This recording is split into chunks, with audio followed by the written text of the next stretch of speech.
গরমকালে মিল্কশেকের দোকানগুলোতে প্রচুর ভিড় থাকে, বাট এটা কোনো দোকান থেকে কিনে নিয়ে আসা মিল্কশেক নয়।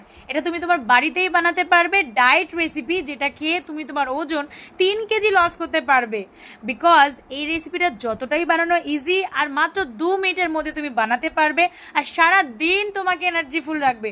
সকালবেলা আমাদের প্রচণ্ড কাজের তাড়াহুড়ো থাকে, এমন কিছু খাবার খেয়ে যাবো যেটা আমাকে সারাদিন কাজের এনার্জি দেয়, তাহলে এই রেসিপিটা একদম পারফেক্ট। দেখো কি কত সহজে আমি রেসিপিটা বানিয়েছি। নিয়ে নিয়েছি মাখানা 50 গ্রামের মতো, আর তার সঙ্গে 6 পিসের মতো কাজু বাদাম নিয়ে নিয়েছি।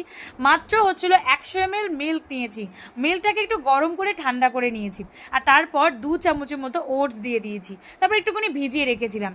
এখানে আমি 1 পিস কলা ইউজ করেছি, কাঁঠালি কলা, আর 1 চামচ কোকো পাউডার দিয়েছি। অনেকেই আছো যারা কফি খেতে খুব ভালোবাসো, কিন্তু যাদের থাইরয়েডের প্রবলেম আছে তারা তো কফি খেতে পারবে না, তাই এই রেসিপিটা কিন্তু তুমি একদম খেতে পারো।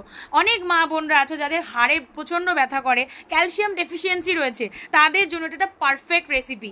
এটাতে প্রচুর ক্যালসিয়াম, ভিটামিন ডি রয়েছে, আর একটা সুপার ফুড, পুরো ব্যালেন্স মিল।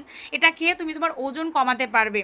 অনেকে আমাকে বলো যে ব্ল্যাক কফি খেলে প্রচুর ইনস্ট্যান্ট এনার্জি পাওয়া যায়, কিন্তু যাদের থাইরয়েড আছে তারা তো ব্ল্যাক কফি খেতে পারবে না। তার জায়গায় তুমি কিন্তু এই স্মুদিটা খেতে পারো, তোমার কফির ক্রেভিংসটা সরিয়ে দেবে। কফি খেলে তুমি শুধুমাত্র এনার্জি পাবে, বাট এটা খেলে তুমি ক্যালসিয়াম, ভিটামিন ডি, প্রোটিন, তুমি ভালো মতো তোমার টেস্টি ফুল একটা খাবার দাবার খেয়ে তুমি তোমার ওজন কমাতে পারবে 1 সপ্তাহে 3 কেজি। রিয়াজ ডায়েট এরকম ইজি হয়, ইজিলি সবাই ফলো করতে পারে, এরকম স্মুথ হয়। এখানে আমি কোনো চিনি ইউজ করিনি, কোনো আর্টিফিশিয়াল সুগার নয়, আর জাস্ট দারুণ।